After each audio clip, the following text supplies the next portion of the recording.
लोगोफोर नोंथांमोननि थाखाय जोबोद गाहाम खौरां लाबोना होफैदों बे जाहैबाय जायफोर नोंथांमोना दानि बिटिसिआव जानो गोनां एग्रिकालचार डिपार्टमेन्टनि कम्पिटिटिभ एग्जामाव जिरायगोन नोंथांमोनहा नैबे भिडिअखौ नायना लानो हानाय जागोन। बेनि सिगाङाव मोनसे भिडिअ खालामखांबायमोन अबजेक्टिभ टाइपनि कुइसन माखासे बर' रावजों सिलेक्सन खालामना होदोंमोन दा बेवहाय गोबांनो कुइसन खालामदों बर'नि फैगोन दा टिमखौ बर' हिसाबै बर'जों लायोबा मोजांमोन नाथाय नोंथांमोना इंलिसनि डिमान्ड खालामनायलाय इंलिसनि बानायगोन आरो एग्जामा बर'नि जानांगौ बर'निबो मोननांगौ बेखौ नोंथांमोनाबो डिमान्ड खालामनांगोन। जायफोरा केन्डिडेट बिथांमोनहा एग्जामनि पेपारखौ बर'नि डिमान्ड खालामनानै ला मानो होनबा सेन्ट्रेल एग्जामाव जुदि बर'नि लिरनो मोनोबा बिटिसिनि एग्जामाव मानो बर'नि लिरनो मोना बे मोनसे कुइसन फैयो आरो बेयाव बयबो साननांगौ गोनांथि दङ।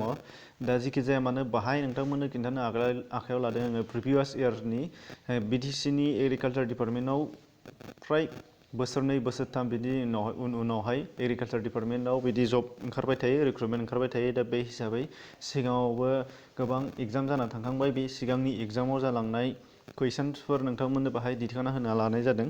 जेखि जाया नोंथांमोनहा बेखौ लानानै बे एक्जेक्टलि सेम फैफिना अब्लाबो नोंथांमोनहा बेखौ मा खालामनो हागोन बेनि सेम्पोल लानानै नोंथांमोनहा बेखौ फरायनो हानाय जागोन स्टाडि खालामनो हानाय जागोन। दा अब्ला नोंथांमोनहा गोबाव खालामाजासे नायलांदो दा नोंथांमोनखौ आं मोनसे वेबसाइटआव लांगोन बे वेबसाइटनि गेजेरजों नोंथांमोननो बाहाय फोरमायना होनाय जागोन। बे वेबसाइटआनो जाहैबाय नैबे नोंथांमोना नुनो मोनदों रिक्रुटमेन्ट इण्डिया रिक्रुटमेन्ट इण्डियानिफ्राय बाहाय होनाय जादों। दा बेखौ नोंथांमोना एसे साननो हागौ बे अफिसियेल वेबसाइट नङा नाथाय अफिसियेल वेबसाइटआव बेखौ फोसावनाय जायाखै नोंथांमोना सार्च खालामबा नुनो मोनगोन सेन्ट्रेल सेलेक्सन बर्ड जुदि नोंथांमोना साख्रि सार्च खालामनानै नायगोन अब्लाबो नोंथांमोनहा बेनि डिटेल्स मोननाय नङा आरो नङाब्ला btc.gov.in आवबो नोंथांमोना नागिरब्लाबो नोंथांमोना बे रिक्रुटमेन्टनि जेबो नटिफिकेसन मोननाय जानाय नङा खालि जि गावसिनि वेबसाइट हिसाबै गावसिनि अफिसियेलि जाखिनि दं बेखिनियाल' दङ। ओंखायनो जेखि जाया मानो नैबे रिक्रुटमेन्ट निउस एबा रिक्रुटमेन्ट इण्डियानिफ्राय नोंथांमोना नायना लाबा मोजां जागोन होनना सानदों। नायलांल' जोबजासिम फारियै आं खिथालांबाय थागोन। बाहाय बिसोरो स्पस्ट लिरना होखायो BTC Kokrajhar agriculture extension assistant previous papers download खालामनानै लानो हागोन बिटिसिनि कुइसन पेपारफोर ओमफ्राय बाहाय होदोंमोन नै बाहाय बिटिसिनि कुइसन्स पेपार बड'लेण्ड.gov.in आव नोंथांमोना मोनगोन होनना बुंदों बाहाय मोना नाथाय आंबो हाबनानै नायखांबाय बेयाव गैया फ्राय नोंथांमोननो ओमफ्राय बाहाय नुनो मोनगोन नै बाहाय नैखौ गोसो होनानै लानांगोन नोंथांमोनहा बिटिसि क'क्राझार 2019नि रिक्रुटमेन्ट जानाखि दङ बेयाव बे पस्टनिबो गासैबो डिटेल बिथांमोना बाहाय होखाजोबदों टटेल पस्ट 64 दङ रिटेन एग्जाम डेटआ होथ'वाखै नाथाय डिसेम्बर नङाबा जानुवारि 2020 आव जाहैनो हागौ होनदों। बेनिफ्राय रिटेन टेस्ट आरो भाइभा बेबो जाखागोन नोंथांमोना बयबो मिथिखागौ प्रिभियास पेपारफोरखौ बाहाय मोनगोन। बेनिफ्राय नैबे सिलेबासा बिराद गोनांथार ओंखायनो नोंथांमोना बेखौ नायना लाब्लानो जाबाय। बिटिसि क'क्राझार एग्जाम पेटार्नाव दङ नोंथांमोना नुनो मोनदों बेहाय जेनेरेल नलेज दङ कारेन्ट एफेयार्स दङ ओमफ्राय जेनेरेल मेथमेटिक्स जेनेरेल इंलिश दङ ओमफ्राय बाहाय मोनसे सासे दहाय कुइसन खालामदों मोनसे सिगांनि भिडिअआव बेयो लिरनांगोन नामा होनदों रिटेन होननानै रिटेन बुंबा लिरनाङा बियो माल्टिपल चइस कुइसनसो जागोन बेनि थाखायनो नोंथांमोना बेखौ सिन्था खालामनो नाङा। बेनिफ्राय प्रिभियास इयारनि कुइसन्सफोरखौ दानिया नोंथांमोना बाहाय नायना लादो फारियै नुलांगोन आं खिन्थालांगासिनो दङ नै बाहाय दङ बिटिसि क'क्राझार सिलेबास नैबाव क्लिक खालामबाबो नोंथांमोना सिलेबासखौ नुनो मोननाय जागोन नै बाहाय नायदो दानिया डाउनलड बिटिसि क'क्राझार प्रिभियास पेपारनि दानिया बेवहाय क्लिक हियार नोंथांमोना बाहाय नुनो मोनबाय थागोन। बे क्लिक हियाराव नोंथांमोनहा क्लिक खालामना होयोबा बेफोर मोनफ्रोमबो दंजोबो नै बेफोराव नोंथांमोना हाबोबा मोनफा मोनफा मोननो हानाय जाहैगोन प्रिभियास इयार्सनि कुइसनफोरखौ।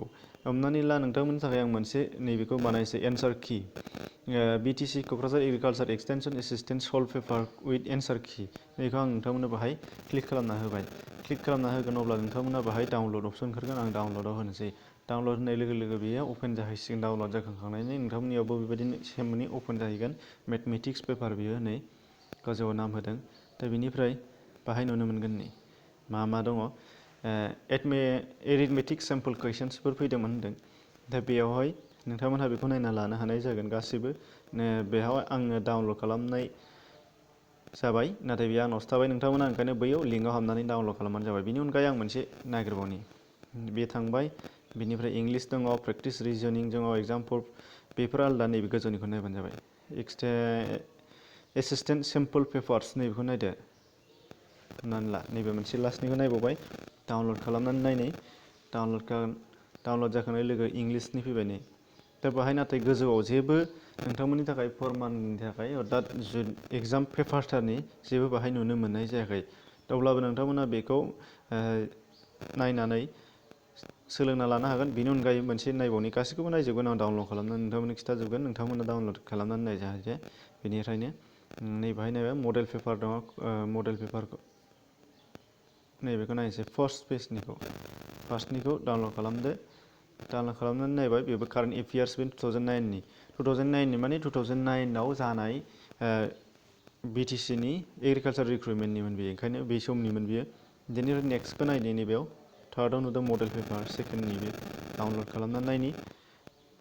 जेब्ला डाउनलड खालामगोन नुगोन नैलायनो अरिजिनेलखौ नुफैबाय। दानिया अरिजिनेलाव नायदो नोंथांमोनहा बाहाय कुइसन पेपार, बुकलेट नाम्बार गासिबो दंजोबो।